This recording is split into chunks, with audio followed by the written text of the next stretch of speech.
When you've analysed both the training specification and the student, and you've got that match of who needs what support, then you can start to think about the training materials themselves and what you can do to source information to go towards that training material to help you customise it to improve the performance through your support of those LLN needs.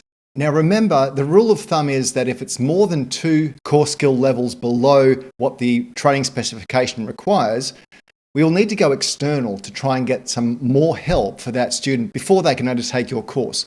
Otherwise, you're really setting them up to fail, and that's what we don't want.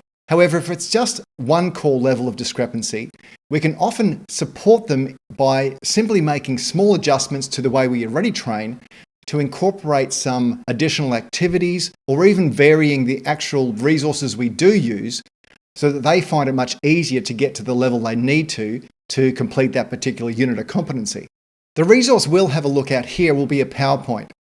So if you can appreciate, a PowerPoint's a visual aid.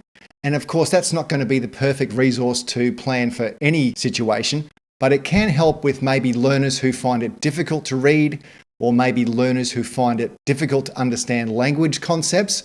And we can make adjustments to the PowerPoint to maybe use more images, maybe animations or videos that help to explain difficult content in a way that's more appropriate for those learner needs.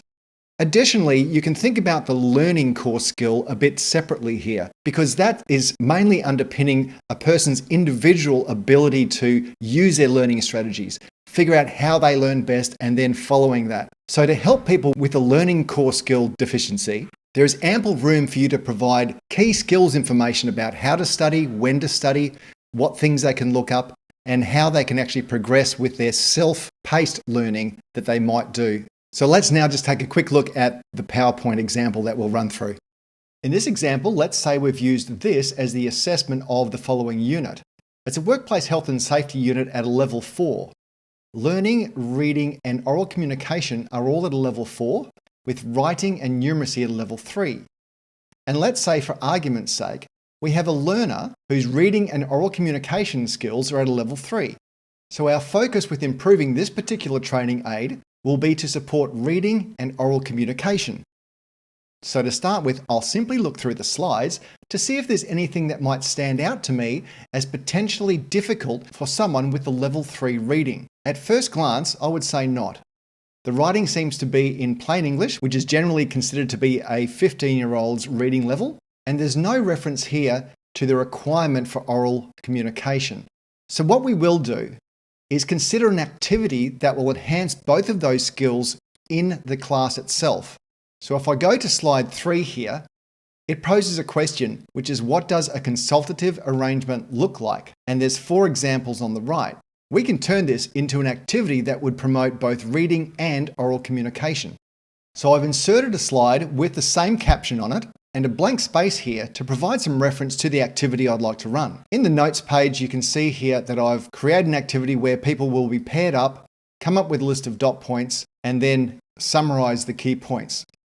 What I haven't stated in there and what could be added is potentially an oral presentation back to the rest of the group.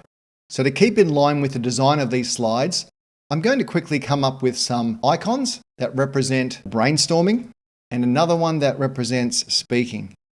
And I'm simply going to use the prompt words brainstorm and report. Okay, so with this slide now completed, I've added in an activity that gets the learner to brainstorm some ideas with a partner, and then they get to report orally.